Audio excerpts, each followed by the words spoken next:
This is Kathryn Goetzke, host of the Hope Matrix podcast.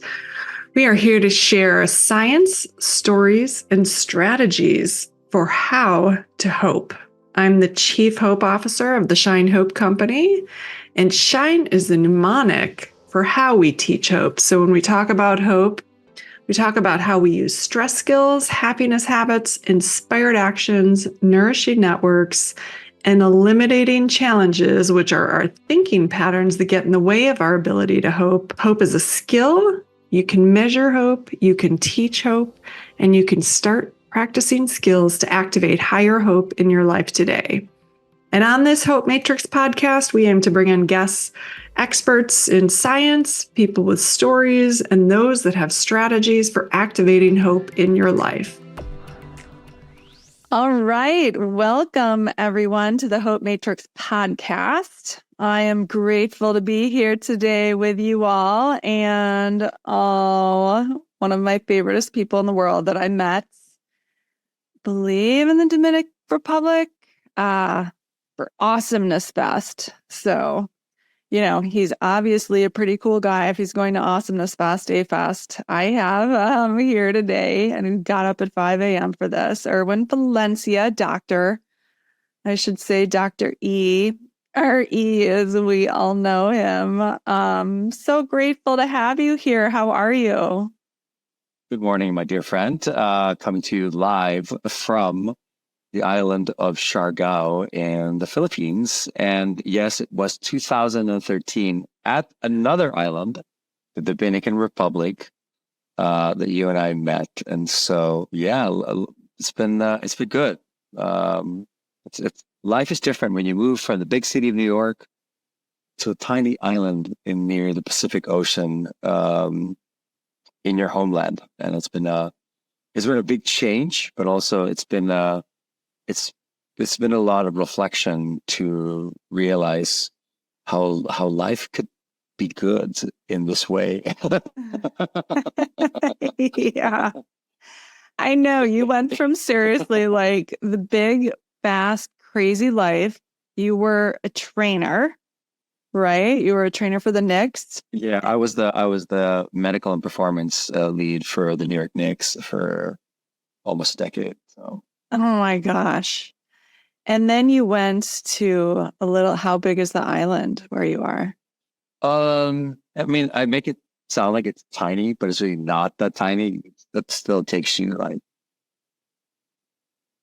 5 hours to go the entire circumference of the entire island to go around it. But I mean, yeah, that's relatively, if you think about it, wow, that's for some people, it's like, that's really small. For some people, it's like, oh, it's bigger than Taiwan, Right. Yeah. It's definitely a little teardrop-shaped island off the coast of the southern biggest landmass in the Philippines. I mean, we have 7,647 islands, and so this is one of them. And this is it's one of those places that's really magical for me and for many people, because it is sort of like what Bali was 10, 20 years ago. And to be part of, I think, the development in a sense and the changes that occur here, and hopefully for the good, we'll be able to develop it and not have to follow, I guess, some of the rapid growth that's occurring with Bali, but be able to hopefully contain things to keep the island as magical as it is. Wow, that's amazing. Yeah, I love Bali. And I was just in Bali a couple of years ago, so I can imagine what it was much longer ago, because it definitely has become pretty developed from my understanding and commercialized around the kind of well-being space and all of that. So, wow, that's pretty cool so what prompted the move? It's a pretty big jump for you. Yeah, I think for me, more than anything else, I think life changes at such a fast pace, particularly when you're in the big city. And sometimes you don't realize that your body, as the book says, your body keeps score. And as much as you try to take care of yourself, biohack your way into trying to make sure that you're cared for yourself, the outside factors of what life is like when things are moving so fast, sometimes just end up staying in you, and then one day decide to reveal itself, and in a moment in time that you least expected, but need to know when that is. And my back basically gave out on me in a pretty bad way in the middle of June with doing the routines I do every single day, and that landed me on our own training table at the facility that we were in, face down for 10 hours. And then after that, when I finally gave in to having an ambulance pick me up, and besides the shame and guilt I was feeling about being, the wellness expert of the team, and then everyone being in shock that I was hurt, to now staring at a ceiling for 12 hours at a hospital emergency room and asking myself, what are the things that I haven't done yet in my lifetime that I could still do while I'm healthy and able? And one of those answers was going back to the Philippines and rediscovering it and seeing some of the islands that I've never seen yet before. I think for a long period of time, it's one day I'll go back to the Philippines and finally explore things and finally rekindle and rediscover what my country is about and the islands for which we've been known for. But I never got the chance to. So, I just told myself, you know what?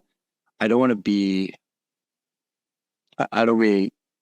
too, I guess, I can't get rid of 80 and then not be able to, but some 80-year-olds are amazing. And so as I don't want to be old enough, or maybe even, I don't want to be sick or not well enough to go on these funky kind of trips even around my country. There's a lot of DIY situations where to explore certain things, you don't just hop on a fancy boat that takes you to an all-inclusive resort. I mean, some places that you have to hike like crazy and you got to go explore things and you're like, oh my God, this is magical, But I think I didn't want to get to a point where I physically couldn't do it, or I mentally couldn't comprehend or enjoy it.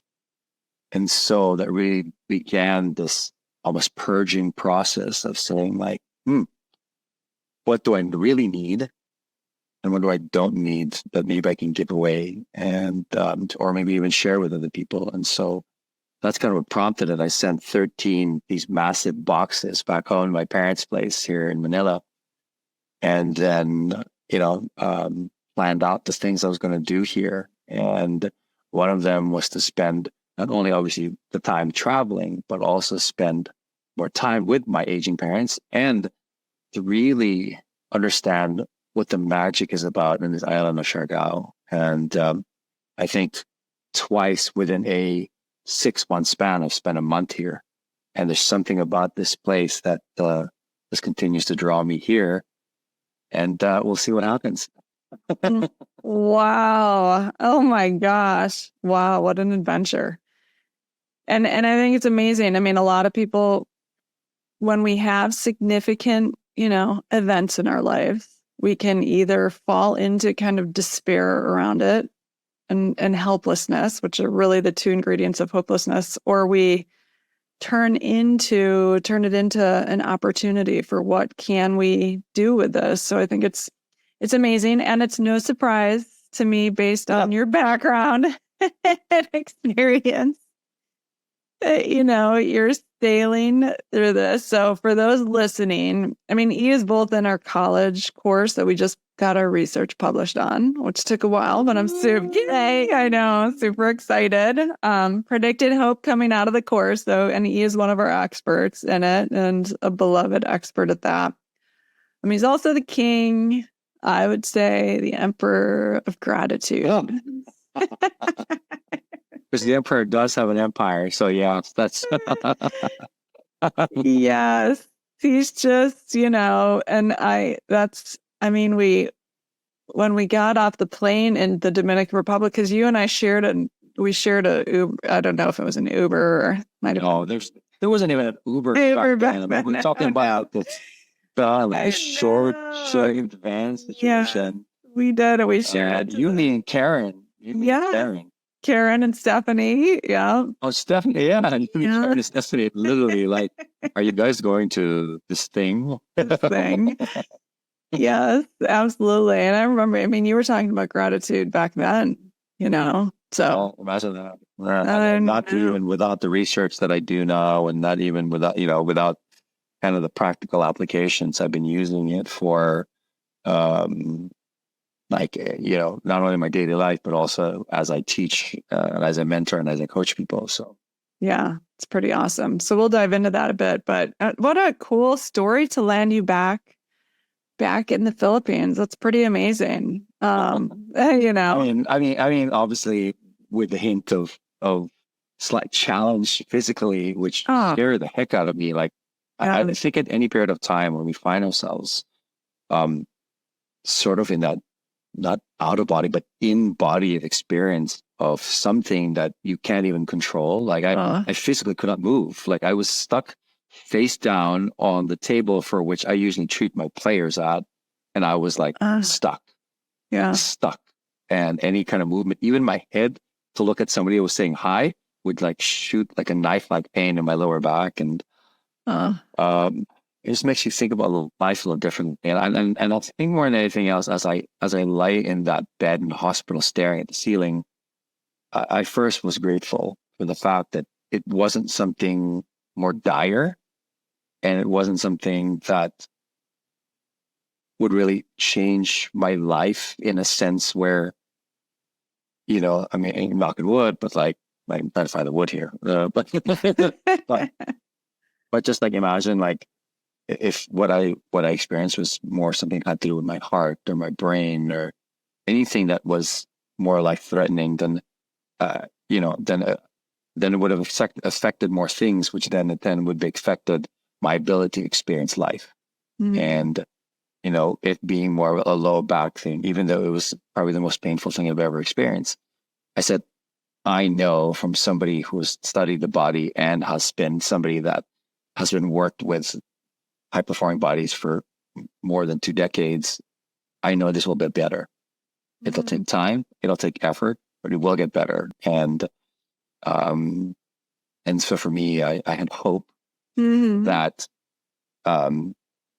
the knowledge and the wisdom, the experience I've had in my more than 2 decades of practice has allowed me to always prepare myself for this significant physical challenge to bring me back. And, I feel blessed every day that I can go wake up in the morning and go for a surf or go wakeboarding or ride my border bike around the island or, go free diving and just all these activities that you find yourself doing on an island filled with opportunities of magic. And so, I guess, you just never take for granted your ability to experience things. And so I think that I need to live it up every day that I can. Yeah, absolutely. So now you're doing better now, is that? Yeah. I mean, this was June 15, 2023. It's March. Do I get lots of pain once in a while in my low back? Yes, especially like on long plane rides and on bus rides and on car rides. And most of the adventures that I have to go through here involved all of that, and boat rides and in the most uncomfortable positions. But I think one of the key things is to continue to move. I mean, what a funny thing is, like, you know what? I realize, and research supports this, one of the easiest things you can do for your low back that you continue to make sure that it's well is to walk. Like merely walk 20 to 30 minutes a day. And that movement, of course, they found that both either swimming or just doing a walk every day is actually a better health regimen for your low back than trying to do like all these crazy exercises in the gym. Wow. Who knew? But, because of the fact that you do it you can control the pace and then you're not putting yourself in too much harm's way. Now, if you decide to do that, make that into a jog or even a run, then your low back gets a little angry with that, but a walk itself is actually a little good for you. So I've been doing walks every morning when I can, when I'm not on a surfboard, wakeboard, or in a boat about to go jump in the water for free diving. So Such is life. And then I I know, yeah. One of the things you mentioned that is so important for hope is one of our stress skills too is the power of belief. And you believed, you had that belief that you were going to get better. And we know this in research too. Doctors' belief in their patients' ability to get better or hope for their patients really is predictive of if patients recover or not. And so belief played a key role for you, and have you seen that just in healthcare overall, and as you worked with athletes and as you coach? I mean, can you speak to the power of belief? Yeah, I mean, belief is very powerful. I've always, it's interesting is I've gone from obviously like working 24 hours a day, practically traveling 8-9 months of the year for work to being on this hashtag Eat, Pray, Love 1 year sabbatical journey. And I think it was important for me to pause.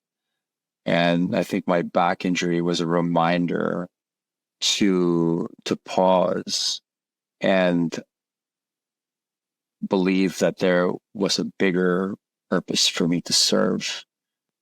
And just last week, that came in full force. I mean, I've done a number of things already since arriving in the Philippines as it relates to giving back and the service that I've always had inside of me. And last week, my foundation, the Gratitude Gang Foundation, combined with a local community partner of ours, Kolektibo, here in the island of Siargao. And Kolektibo focuses on feeding programs and malnutrition that occurs with expectant mothers and kids on the island, in the north part of the island.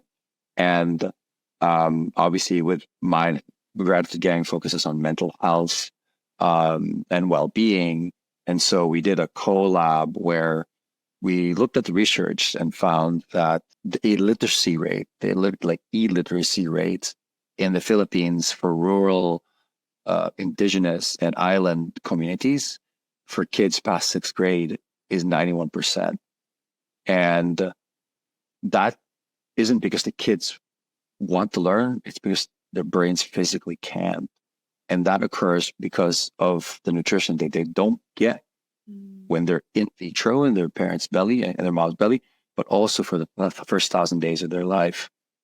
And so that's become a bit of a battle cry for me and our community partners. And so one of the things that we did is went to a high school where the feeding program we've left for a lot of the younger kids, because that we want the development of their brains younger.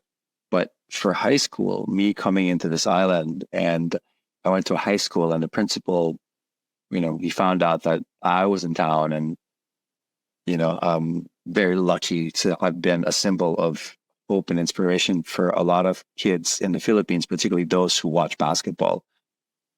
And the principal put together a classroom with the leaders of each section: 6th grade, 7th grade, 8th grade, 9, 10, 11, 12, and they put us in a room. And I said, how can I serve these kids the most? How can I bring value to their lives? And I said, okay, what's the one thing that would have these kids have an opportunity to speak up, but also and participate, but also know that there's something at the end of the tunnel that they can actually work on or do. And so I asked these kids what their dreams were after I set the container for them, from a small rural high school in the middle of an island that's near the Pacific, in the Pacific Ocean.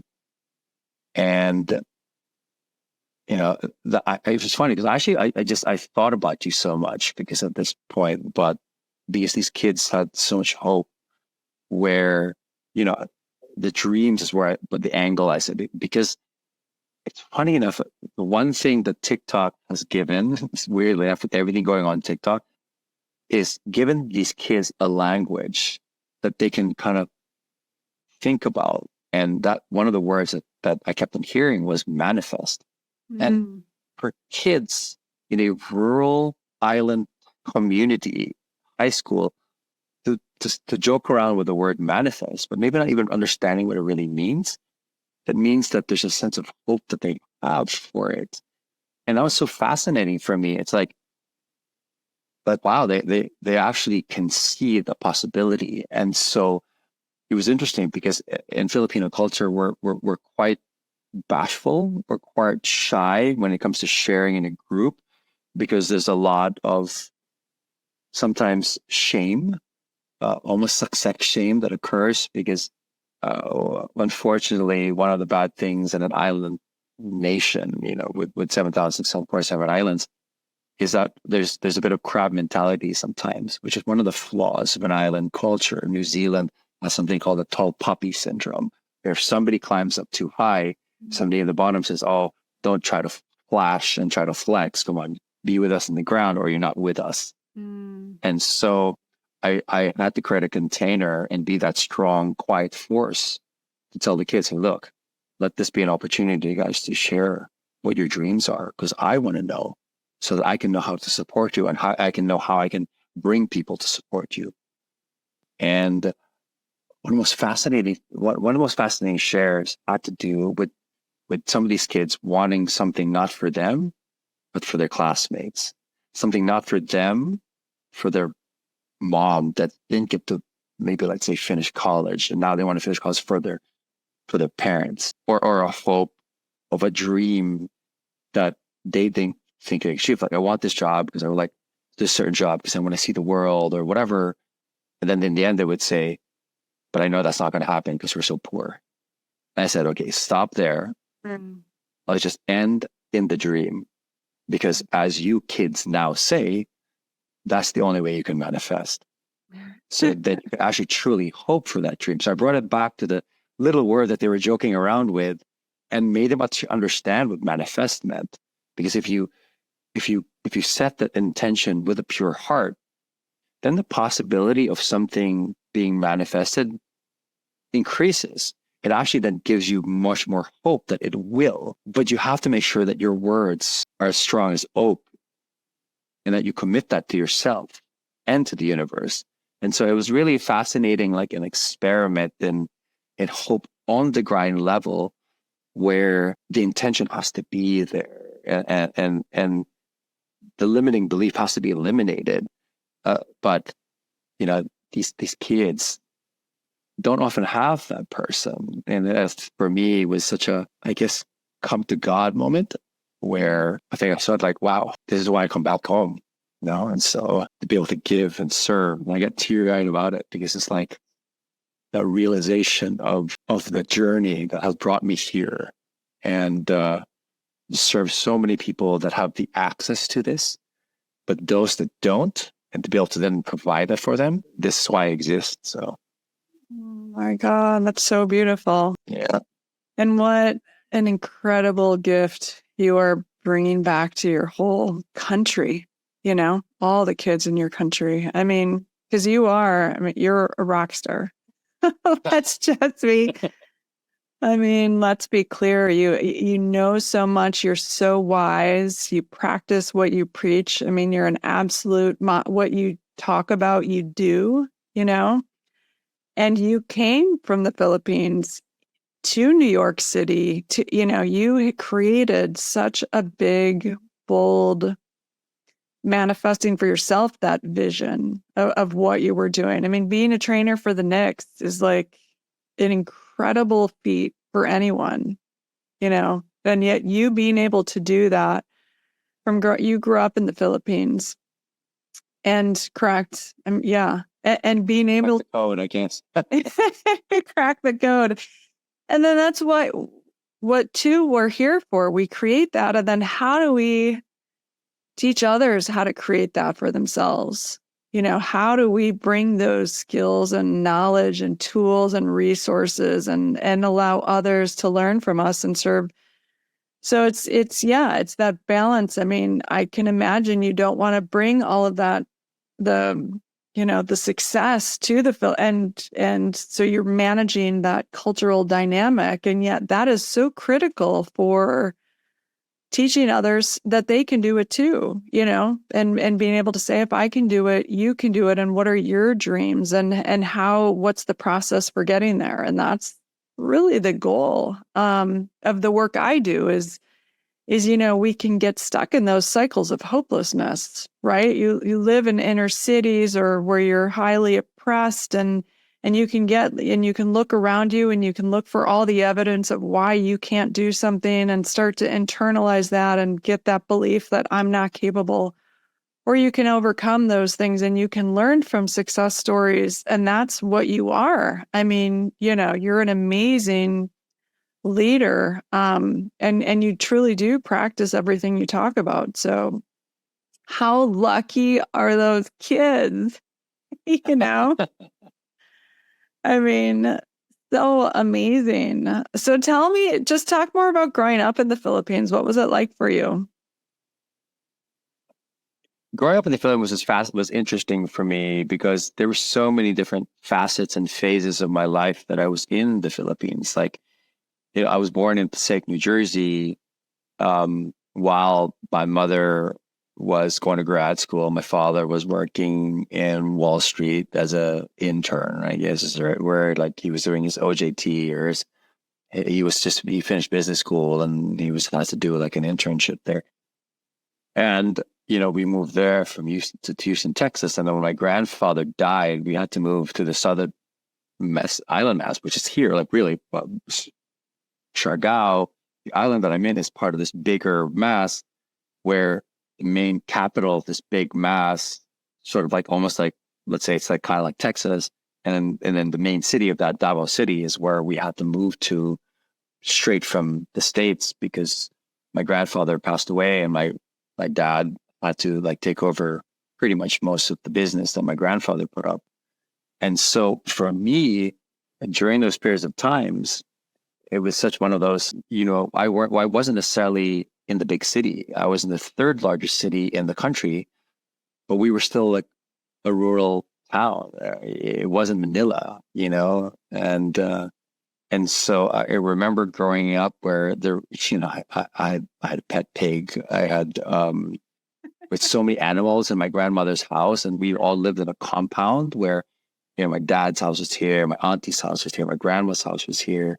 And we all could go around. Like my auntie had the swimming pool. My grandma had the breakfast every Sundays. And we literally just had a gate that we went through and walked around in. And, I had all these animals that were my pets. But also when I went to school, I played with spiders. And, I'd buy spiders for 10 cents from the dude on the street that was selling them through the fence. And I'll get a spider and you put them on a stick and try to see what that does, and played marbles and played around in the ground. And they were like happy times, they were really like the simple life in a weird way, and I remember even the times that my cousin, when I think my auntie, somebody bought my cousin like an Atari. And that was like a video game situation. Like, wow, video game. Like, wow, like you come from playing in the streets and playing in dirt and then playing with animals. And then suddenly like you can stay inside and just play games like Donkey Kong and Super Mario. Like, yeah, Frogger. I mean, great. But I think at the same time, I was like one of those, like, yeah, I was fascinated by it, but like, love being outside. And yes, I got dark, I got dirty, but it was good times. And I think a reality really, my reality bubble burst when political unrest was happening in the Philippines, and a lot of the rebellion and a lot of the issues with regards to not necessarily violence, but threat to violence, the possibility of violence was happening, particularly in the city that I lived in the town that I lived in, Davao City. We had a lot of insurgents and a lot of kidnappings for ransom. And as a 7-8-year-old kid, you have no idea what's happening really in the world. But, I never realized that my parents were getting death threats or kidnapping threats for me. I didn't really learn all the, all the little things about that part of my life until I was 18, when my parents explained that to me, that the reason why I had to be sent to live with my godfather in the States, in San Jose, California, when I was 8 years old, was because, I was really being cased, and I was about to be kidnapped, and I was being held for ransom. And I think this has become part of my story now. And people ask, like, how did you feel about that? What was it like when you were, living with your godfather in California without your parents? Like, you must have been homesick. And what's funny is that I know my mom cried every day that I wasn't home in the Philippines with her. But I actually found it as an adventure. Mm-hmm. Well, the adventure started with the fact that it was the first time that I flew a plane by myself. Imagine being 8 years old, and we couldn't afford to have our whole family leave, even though everything going on. So my mom had to drop off my dad and I at the airport at Davao. And at Davao Airport, my dad and I were there. My dad had to drop me off to a beautiful Japan Airlines lady, flight attendant, caregiver, who, I don't know, I think I already had an inner Joey at that time. So I looked at this beautiful Japan Airlines assistant flight attendant. I looked at her and be like, how you doing? And at 8, of course, making the moves. She's like, you're cute. But she didn't speak English, so I don't know if you even understood what I said. But yeah, I got my little wings. I got the jumbo jet toy and a little coloring book. I was sitting down. I remember being placed on there was a 4. It was jumbo jet, so it was like 3, 4, 3, and I remember being on the edge of the 4th in the aisle, and I remember these ladies look at me going like, "Little boy, are you by yourself traveling?" And I was like, "Yeah." And she goes, "Well, let us know if you need anything, let us know if you need anything. I'm sorry that your mom isn't here or whatever." I'm like, "It's okay. I'll take your dinner roll though." So because the dinner rolls were little plastics, and Nice, yeah. after we ate one, I was like, "Well, that's it." I can't have your dinner roll, and I'm like, "Oh yeah, sure," Wow. Oh my gosh. That's awesome. But yeah, I was 8 years old when I first traveled to San Francisco, and my godfather met me on the opposite side, picked me up, and it was an adventure to live in Silicon Valley before I was Silicon Valley. We neighborhood kids, we were playing with the kids in the neighborhood. I worked. I was a newspaper. I did a newspaper route.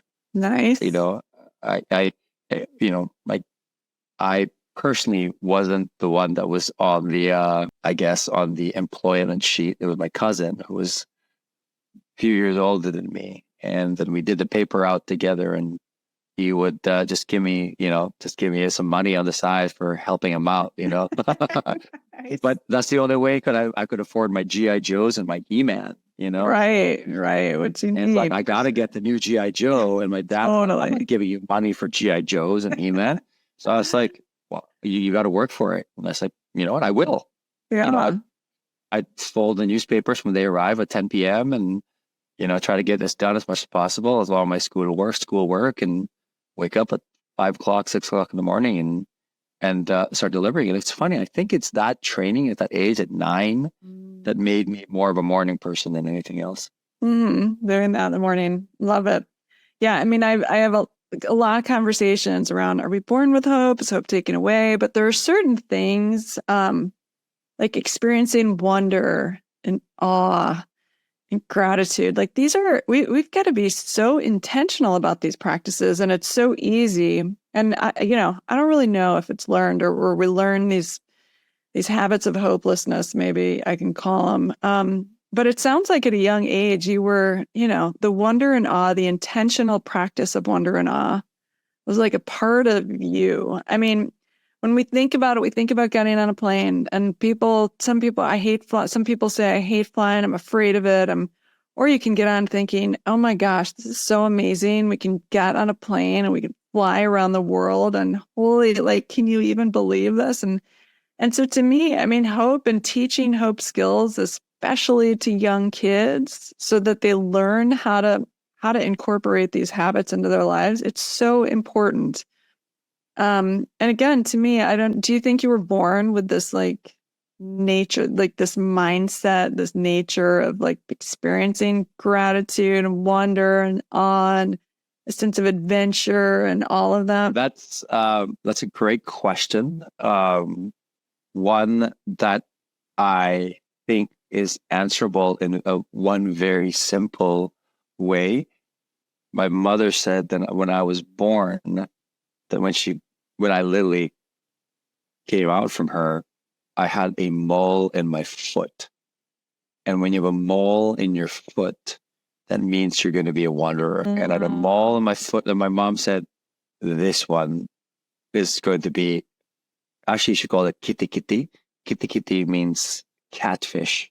Mm-hmm. Like you slither away, and you're always like, this one is going to be like a catfish. It's like going to like just slither away everywhere because of the mole, which really, really means that this one's going to be a wanderer.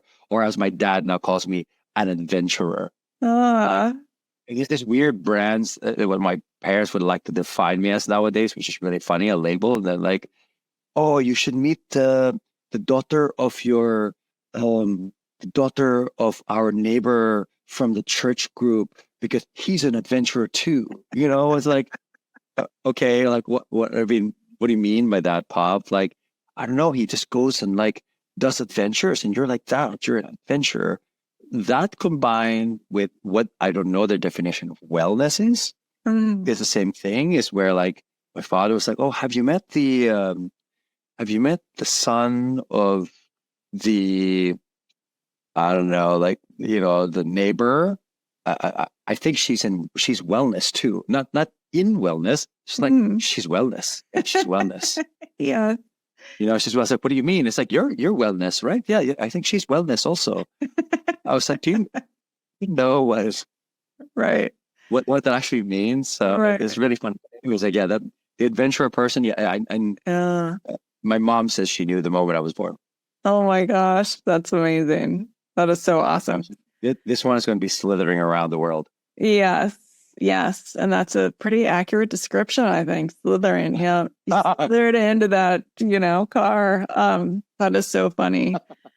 So did you always know that you wanted to be, in coaching or in athletic performance or working with the Knicks? I mean, was that a dream you had as a kid, or is that something that just kind of like came? How did that? What's funny is that I've always loved sport.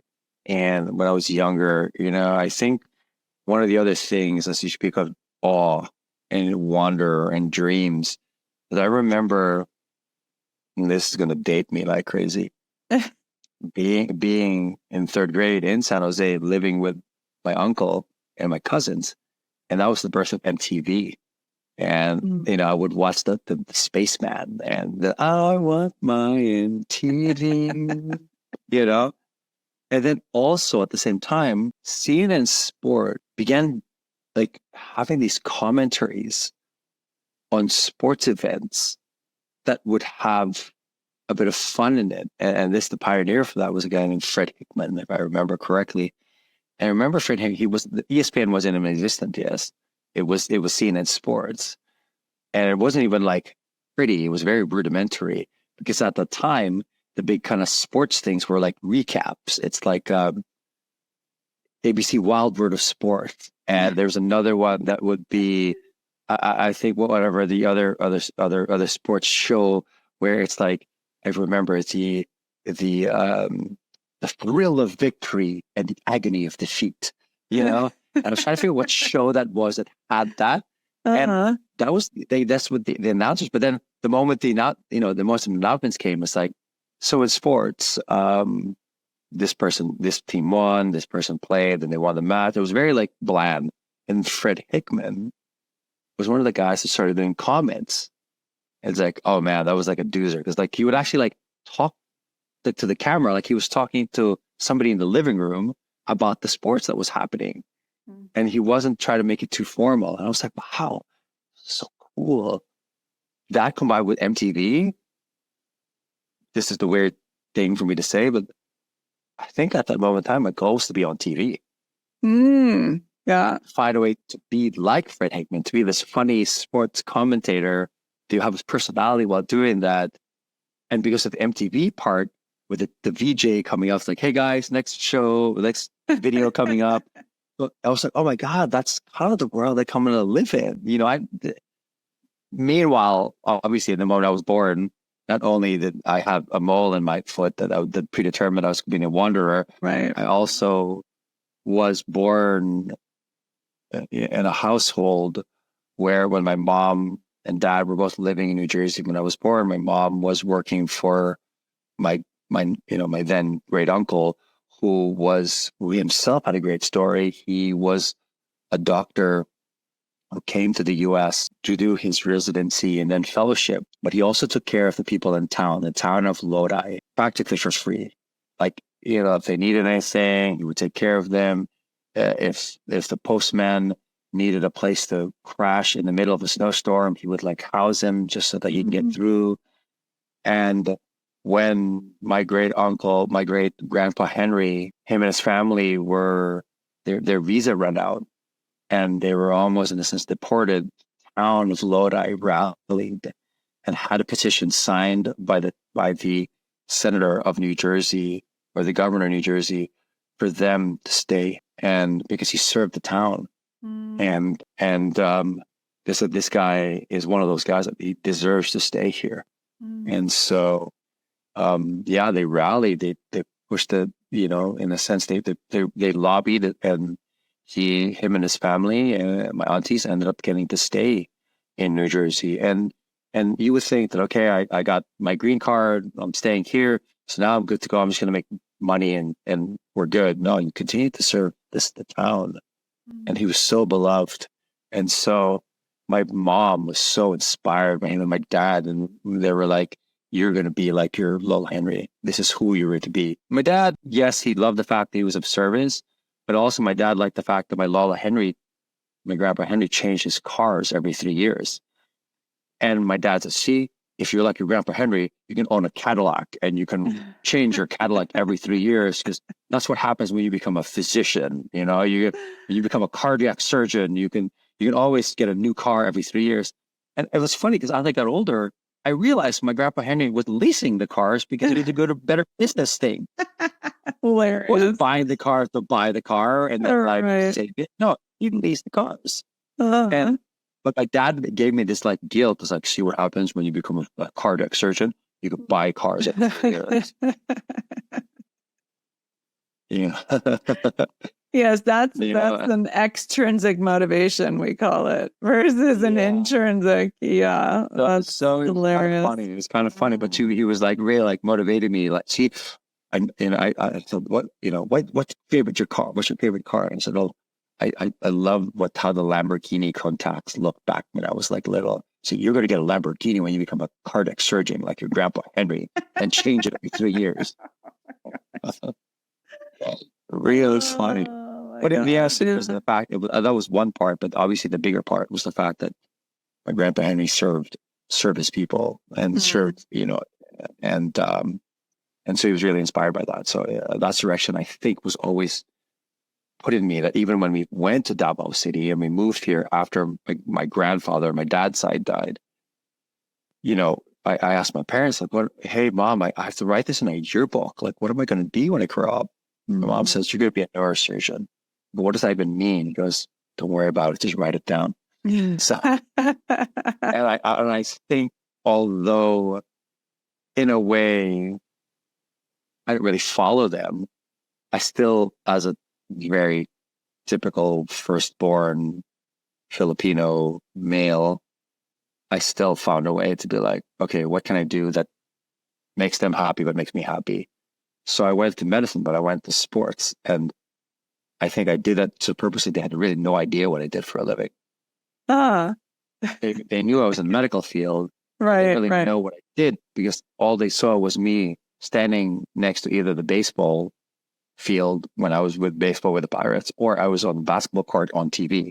So for a long time, my parents didn't know. Doing something. they were proud. They was like, oh yeah, he works with baseball, like he's in sports, like medicine. And in basketball, he's like, oh, he's with the Knicks. And in the Philippines, the moment you say NBA, I mean, it's forget explosive. about I was it. like, oh, forget about it. I mean, in the Philippines, Yeah. there's the rankings of things that are most beloved. Number one, God. Mm. Two, at one point in time, it was Manny Pacquiao, boxer. It was boxer. The NBA. Now Manny Pacquiao has kind of gone down the list, and now the NBA is back on the second place. Yeah. And then beauty queens. You know, it's like, I mean, God, that's it. NBA, Manny Pacquiao, and beauty queens. And so, Oh my God. clearly, I wasn't going to be a beauty queen. You know, but yeah, and I definitely am not a boxer. So, for me to achieve, the dream I achieved in the NBA really, really resounded in so many places in the country. And so that was a proud moment for my parents, even though they didn't really exactly know what I did. Right. And yeah, he's wellness. He's wellness for the Knicks. Especially because like initially I came in, I was hired initially as the team physical therapist. And then I evolved into the director of training and conditioning. I was the lead for medicine and performance. I was basically my boss was my medical director, and I was like the high performance director for the team. And then I moved towards being more focused on the wellness side of things when pandemic hit, or right before pandemic hit. And so my parents were so confused. It was like, what's your job? What's your job? It was, and then when I said towards the end, when pandemic hit and right before pandemic, I was really focusing on the wellness part of it. I was teaching people how to like do mindfulness training and meditate and use gratitude as a superpower for athletics. And they just said, oh, that's wellness. Okay. No. Walk around. It's like, yeah, my son, he's with the Knicks. He's wellness. He's the wellness. It's like, what? No, that wellness is the term is a. Right. Yeah. Oh my gosh, that's great. So what can you have advice for kids or youth or young people younger than me that have a dream? Where do they start? What do you suggest? What's your advice? Wisdom. Well, I always like to say, I remember a story about this. It's like when I first got the job with the Knicks, there was a Filipino reporter that came and, hounded the Knicks PR staff. The PR staff got to the point they were kind of angry, but they loved the fact that there's so much attention. And then, okay, they finally, let's let this Filipino reporter come in and did an exclusive on me, in our facility. And then he goes, he get the mic like this, and he was like, so what advice do you have for kids in the Philippines that want to follow your path? And then out of nowhere, he put the mic like here, and I was looking down. I just looked up at him and the camera. I said, 3 things. I said, visualize it, prepare for the past, and manifest it. And I said, let me explain. When you visualize something and have absolute clarity of that which you desire, and have a pure heart for what you wish for, things will slowly unravel. But you have to buy the ticket to win the lottery. So you have to prepare for the path. You have to go to school, right? You have to be part of the right networks. You have to improve and hone your skills. And you also have to grow yourself to be prepared for the stressors, the challenges, and maybe the things that you can't control, so that then when an opportunity arises, because you manifested it now, there you're prepared, and then you know what to do, and you're never caught, how do you say it? Caught empty-handed, or caught right. with your hands tied behind your back. Yeah. And so, there's a period of time where I thought I already had prepared. I had the clarity. I had this vision since I was 18. So I knew this was going to happen. I prepared as much as I can, but I felt like when I had one opportunity to do this, I pushed so hard. I was so in Philippines, we call it atat, meaning that you're so anxious about it. So you're calling the person that the hiring committee is like, hey guys, just I'll let you know that I'm here. Yeah, it's just been my dream to work in the NBA. So just please keep me posted on what the results of the interview are and stuff like that. And when that happens, you realize, because the fact you don't let go of it and trust your intuition, and trust that you did a good job and surrender to it, oftentimes that's not going to work. So what you have to do is really have a clear vision of what you want, make sure that you got the skills and you're ready for the job that's what be given to you, and just let it go. When you let it go, that's when magic happens. Yes. Yeah, that surrender part can sometimes be the most challenging thing. We work.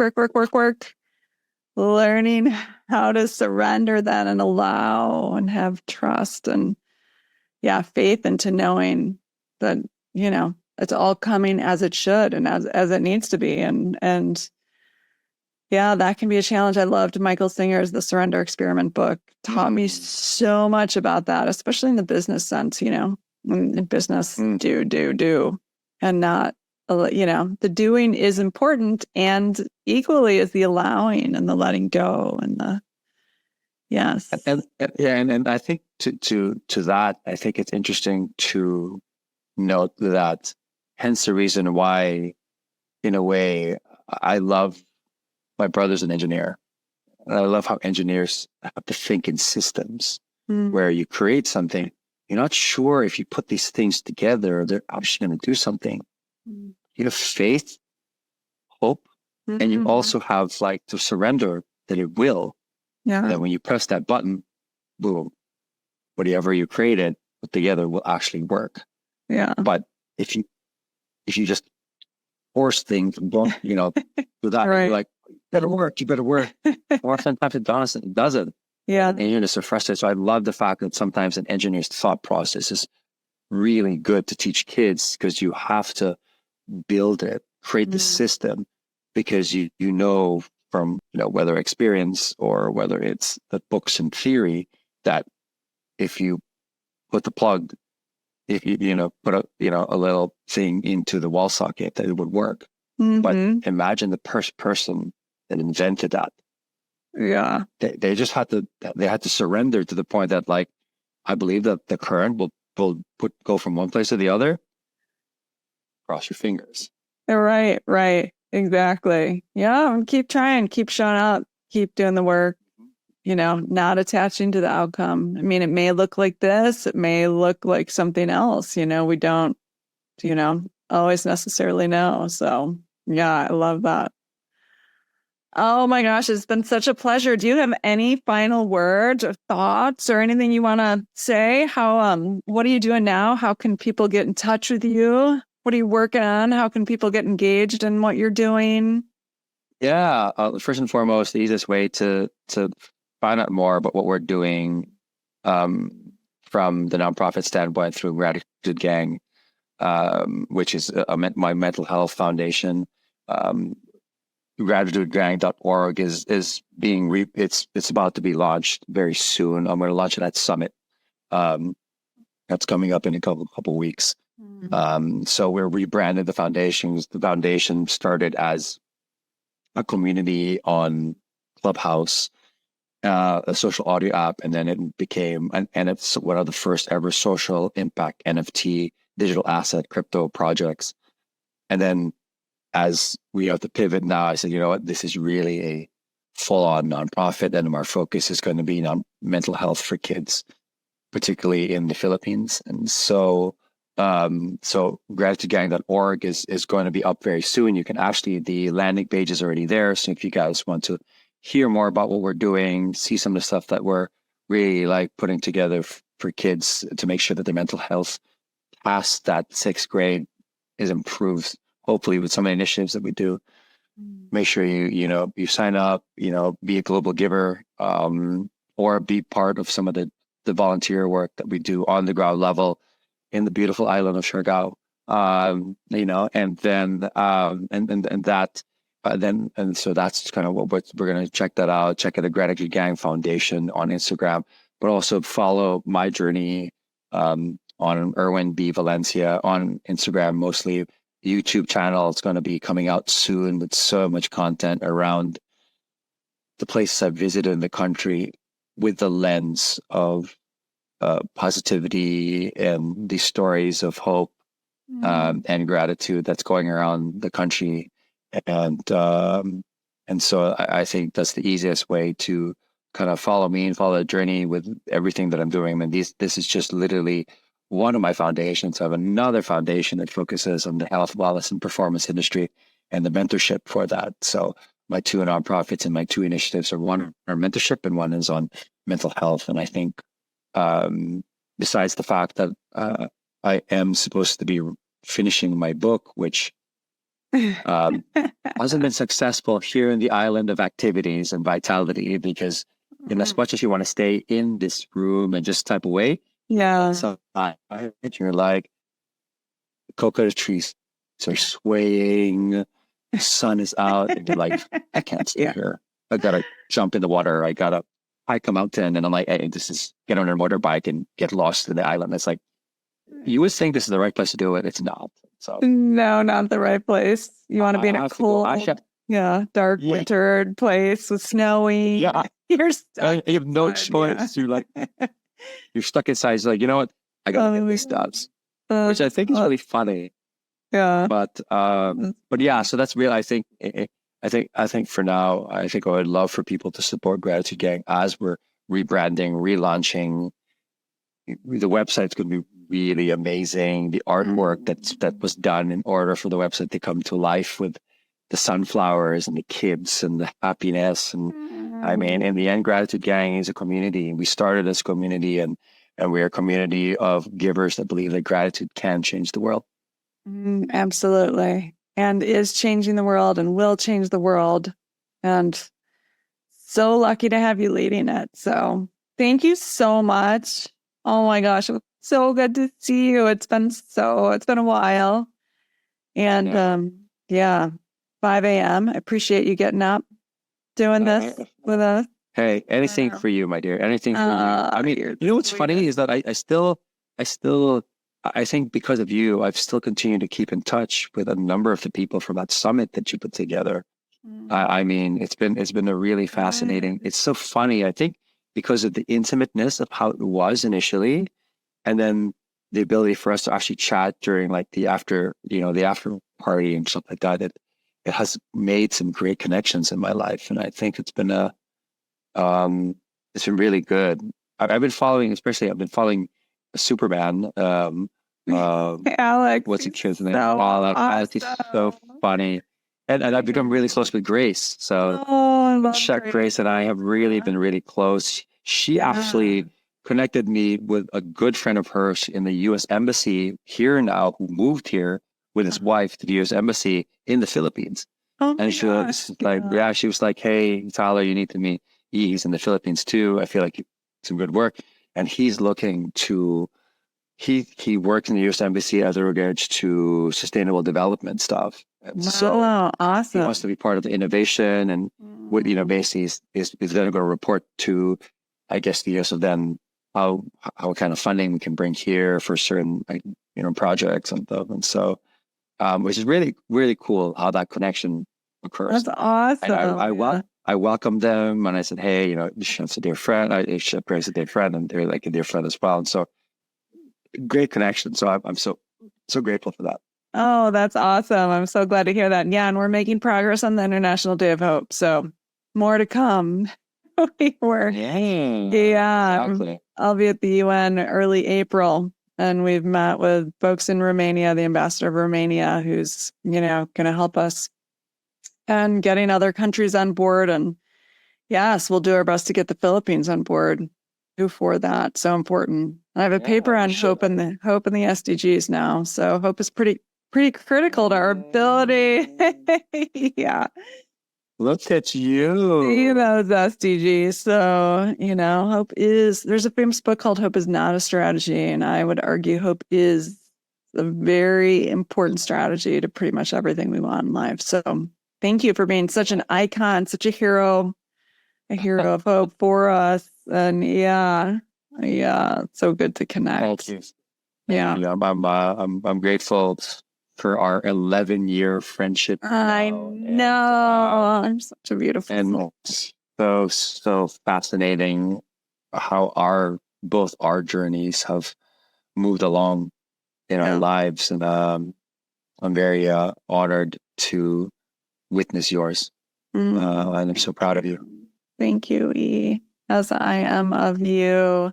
And thank you, listeners, for joining us. Learn more about Gratitude Gang. Follow E on social media.